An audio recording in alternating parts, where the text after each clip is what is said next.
Você se lembra da onda do futebol chinês, onde parecia que todo jogador que se destacava no Brasileirão ia correndo para a China encher o bolso de dinheiro? Então, essa onda acabou e um dos maiores times da história da China decretou falência e encerrou suas atividades no futebol. Antes de começar o vídeo, já se inscreve no canal, ativa o sininho para você receber todas as notificações de quando sair vídeo novo aqui. Já deixa o like que vai ter muito conteúdo de futebol para vocês. Demorou? Vamos embora. Bom, vamos começar falando sobre a falência do time Guangzhou, que antes era chamado de Guangzhou Evergrande, por conta que a Evergrande, que era uma empresa que investia no time de Guangzhou, podia colocar o nome no time. Só que depois de um tempo a Federação Chinesa tirou essa possibilidade e proibiu as empresas de colocarem seus nomes nos times, então passou a ser só Guangzhou. Mas na época que o futebol chinês estava em alta, que eles faziam grandes contratações, jogadores da Europa indo para a China, jogadores do Brasileirão principalmente indo para a China. Eu lembro que no Brasileirão de 2015, que o Corinthians foi campeão, metade do time foi vendido para a China praticamente. Foi Paulinho, foi Renato Augusto, foi um monte de gente. Ali no começo da pandemia, 2019, 2020, a Federação Chinesa colocou um teto salarial para os jogadores estrangeiros, porque eles já não acreditavam mais que a China poderia se tornar uma potência mundial no futebol. E com isso a liga perdeu visibilidade, porque os grandes jogadores estrangeiros que estavam lá por conta do dinheiro, não por conta do futebol em si. A Evergrande começou a sentir isso, foi perdendo dinheiro, foi se endividando, e no ano seguinte saiu aquela lei que eu falei, que os times não poderiam mais ter o nome das suas empresas investidoras, devia se chamar só Guangzhou. E com o passar desses anos, a Evergrande foi só se atolando em dívida, e o Guangzhou também, porque se a sua maior investidora tá com as pernas fracas, você também vai ficar. E no começo do ano passado, em janeiro de 2024, a Evergrande decretou falência. E com isso o Guangzhou não conseguiu pagar suas dívidas, foi só se afundando cada vez mais, e agora em 2025 a Federação Chinesa comunicou ao Guangzhou que ele tem que encerrar as atividades no futebol. Então o clube está fechado. Um clube que já levou muitos brasileiros para lá, já levou o Filipão, passou acho que 2 ou 3 temporadas lá, levou o Paulinho, inclusive quando o Paulinho sai da China e vai para o Barcelona, depois volta para a China, é o Guangzhou. Teve também o Anderson Talisca, que mesmo novo foi para lá, o Ricardo Goulart também novo foi para lá, ganhou os 2 títulos com o Cruzeiro aqui e foi direto para a China, para o Guangzhou. E isso é algo que está atingindo não só o Guangzhou. O Guangzhou foi um caso extremo que resultou na falência do time, mas muitos times faliram. Eu estava vendo a lista de transferências mais caras da história do futebol chinês, e assim, nos 5 times que aparecem, só tem 2 que ainda estão em atividade. Se eu não me engano é o Xangai e o outro eu não lembro. O Xangai é o que o Oscar, que veio para São Paulo, tava. E aí eu pensei muito nisso, nessa questão do futebol chinês, que começou falando, meu Deus, a gente vai ser uma liga tão desenvolvida quanto as ligas da Europa, estão investindo muito dinheiro, muito jogador jovem indo para lá. E cara, eu fiz uma conexão com a Arábia Saudita, com o futebol saudita. A grande diferença é que na China os times eram montados e usavam dinheiro das empresas. Já na Arábia Saudita, grande parte do dinheiro que é investido nos clubes é do próprio fundo de petróleo do país, que é o mesmo que investe dinheiro no Manchester City, no Newcastle, no PSG e todos os times que são de sheiks.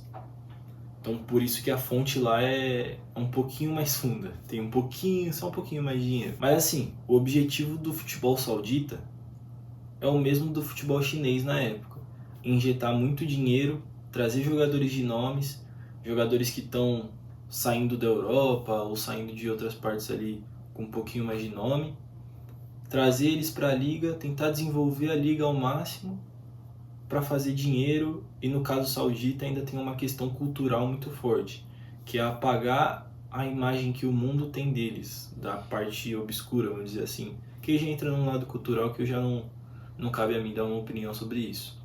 Mas aquela coisa de a gente associar a Arábia Saudita com machismo, essas coisas. Vem acontecendo muita coisa estranha com o futebol saudita.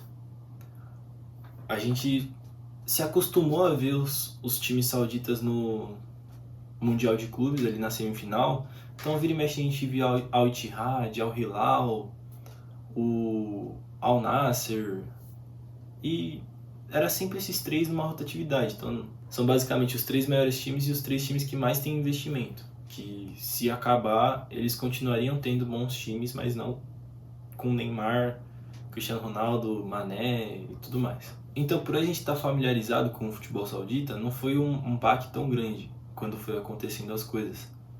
Mas se a gente parar para pensar que começaram a investir dinheiro lá em 2022, ou foi 2023? Eu acho que foi 2023, quando o Cristiano Ronaldo foi pro Al Nassr, que aí abriu as portas para o mundo. E aí logo depois já é anunciado que a Copa do Mundo de 2034 vai ser na Arábia Saudita. Não é meio curioso isso? Então, assim, não estou insinuando nada, mas isso é muito estranho.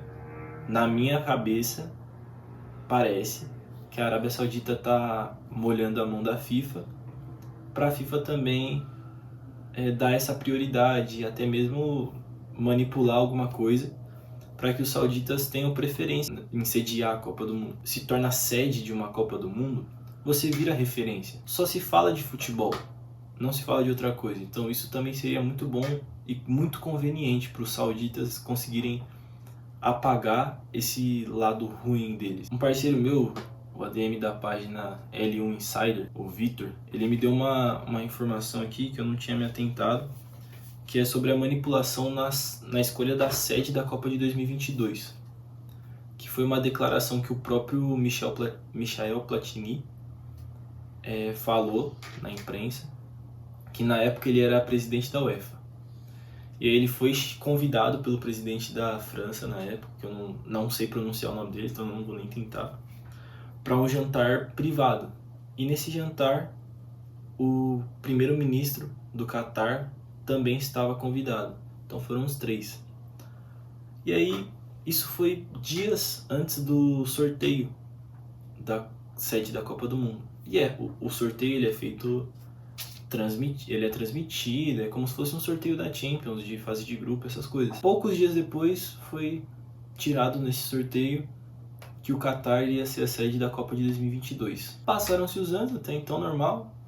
Passaram-se os anos, o Platini veio na imprensa e falou: aquele jantar foi uma mensagem do presidente para que a gente manipulasse o sorteio a favor do Catar, para que o Catar fosse a sede da Copa do Mundo. E aí eu fiquei com isso na cabeça e... Porra, se já fizeram uma vez, por que não vou fazer de novo? Principalmente agora que o dinheiro tá muito investido lá. Se a gente for pegar o tanto de contratação milionária que os caras estão fazendo, porque antigamente o jogador ia pra Arábia só para ganhar dinheiro. Que era como se fosse a China mesmo, eram jogadores medianos que já estavam em fim de carreira muitas vezes. Hoje não, hoje a Arábia ela é vista com bons olhos para os jovens também. Tem muito jogador de 25, o próprio Rubem Neves, que estava no Wolverhampton, tinha proposta da Premier League e tal, foi para o Hilal. Marcos Leonardo estava no Benfica, acho que ele tem 21, 22 anos, foi para o Hilal. Tá se tornando um movimento comum de jovens irem para a Arábia Saudita também. E também por conta dessa influência que eles estão tendo nos bastidores, coisa que a China nunca teve. O futebol chinês, ele teve sua expressão em algum momento por conta do dinheiro, mas em nenhum momento foi algo político, vamos dizer assim, não político de políticas mesmo, mas político de dentro do futebol, com a FIFA, com burocracia, com sediar uma Copa do Mundo. Entendeu? Então assim, quando começou essa onda da Arábia, eu pensei que fosse acabar igual a onda da China, porque hoje na China é muito baixo o número de estrangeiros e os estrangeiros que estão lá não são aquelas coisas, né? Tipo o Oscar tava lá. Mano, a gente já teve o Oscar, Hulk, Renato Augusto e Paulinho, já teve o Carrasco, que era do Atlético de Madrid, já teve inúmeros jogadores que foram para a China.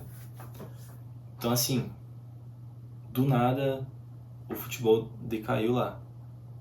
Aí, será que isso pode acontecer com a Arábia também? Eu acho difícil, mas eu quero saber de você. Você acha que a Arábia vai ter o mesmo fim da China? Ou você acha que são coisas diferentes? Deixa aí nos comentários. Demorou? Forte abraço.